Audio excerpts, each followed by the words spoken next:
Hi everyone, welcome to Hard Knot Garage. Going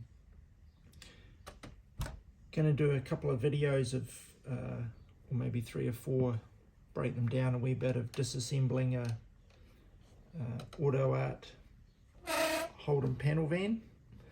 The aim is to build another one of these overlanders.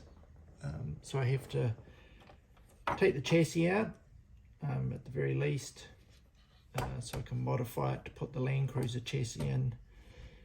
And this one I'm actually going to repaint, so I will have to strip the entire body in order to do that. So first bit, as I'm going to repaint this, I don't necessarily need to be too worried about the paint work on it, but it's always good to have a bit of foam or something just to rest them on.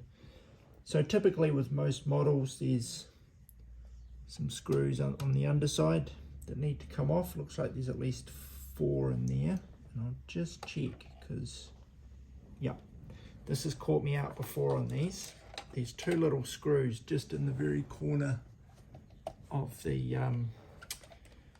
door jambs here, which can be a bit tricky. Just gonna see if I can get the light a wee bit better. The light in this garage isn't particularly brilliant, so that's looking a wee bit better. The other bit to this is having some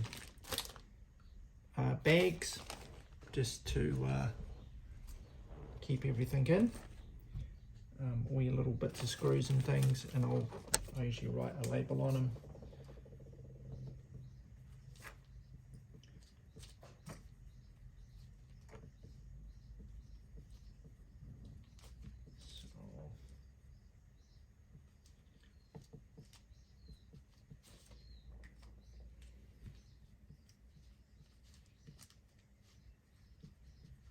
Cool. Alright, not the most exciting thing to watch.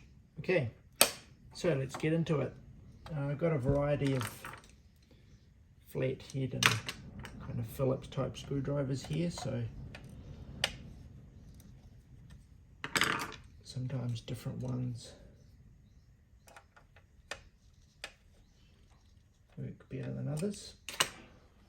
Already off to a bit of a poor start. I'm just going to find this one. This one's quite handy. It's got a bit of a flat, it's a Phillips, but it's kind of got a flat end. It's not too pointy, so it gets in there. Right, so 1,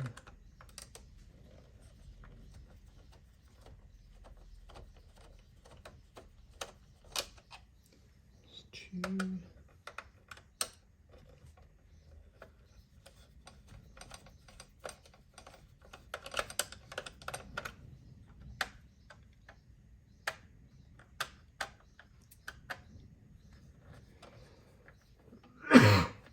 excuse me. Alright, let's see if we can get those ones out. 2.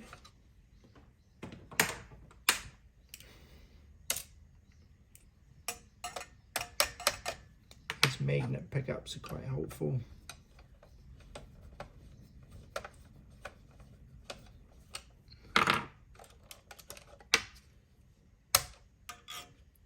Just to pick up the screws.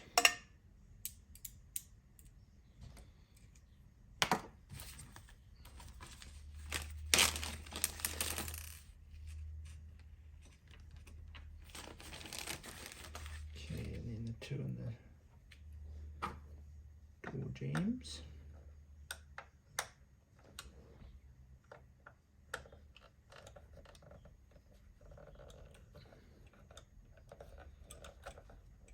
And you just want to go careful with the screws because they can strip easily, like this one is.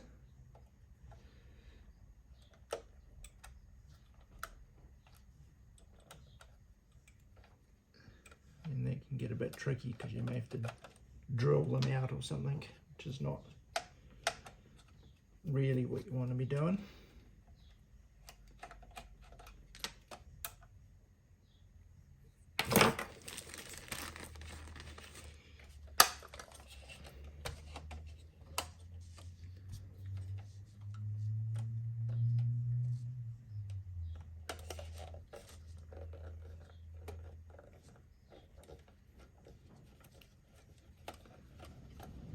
Nice.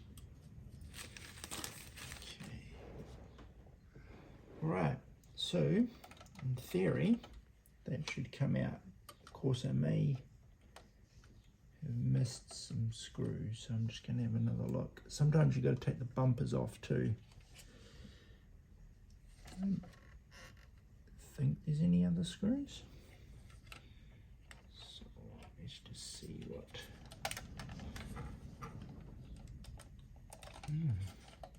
Definitely doesn't want to come out.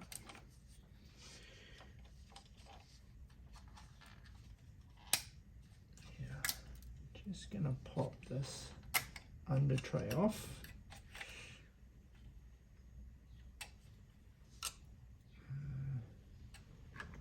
Careful as I can, because there's someone who wants this part. Not always easy to get off without breaking the pins on them. That's not too bad. So there's another couple of screws. Just gonna see, are you gonna be able to see that? All right, so behind the bumper, there's a screw there and a screw there.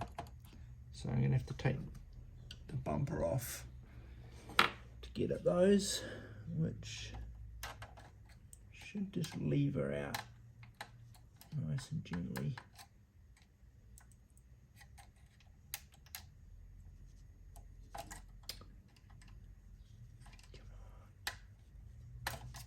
Here we go, look at that, got the bumper out. And you can see those two screws in there.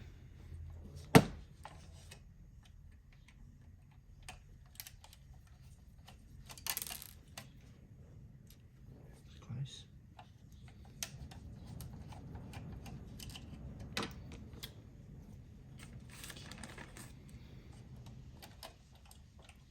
Alright, so the front is definitely off, and you heard that chink, so that was the exhaust headers popping off. Now this bit here still feels pretty solid. So what else is going on?